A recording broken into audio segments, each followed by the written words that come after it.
there by a lot of, by some well-meaning, but a lot of definitely deceived and deluded scholars around the turn of the century, that the Beta Israel, aka Falashas, did not speak Hebrew. And that's what a lot of you believe. A lot of you probably believe that the Falashas or the Beta Israel did not speak Hebrew.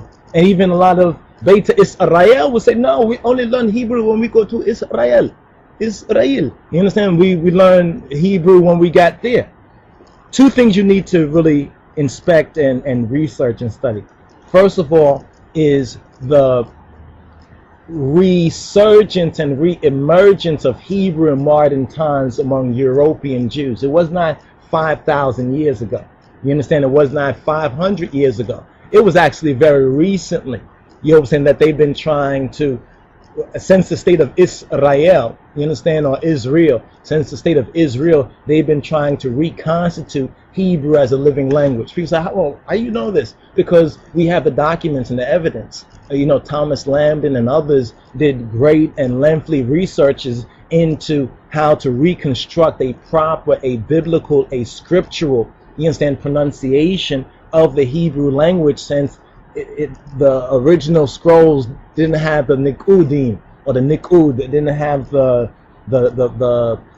dots and the dashes, the pronunciation marks and points and everything. So you know what these scholars did too? They went and they studied Ethiopic.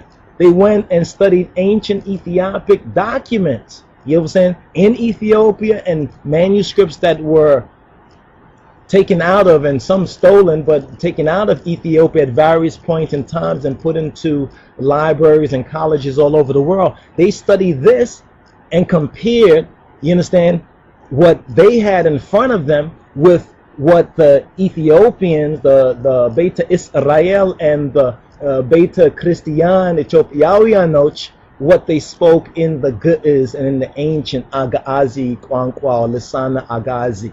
Did you know that? And let's touch on some of the evidence right here. First of all, let me backtrack. I'm in the Google books, the book search, right? I just put a couple of keywords: Falasha and Hebrew and words. 3 words: Falasha, Hebrew, words. The first search, now there's about 168 available books that you can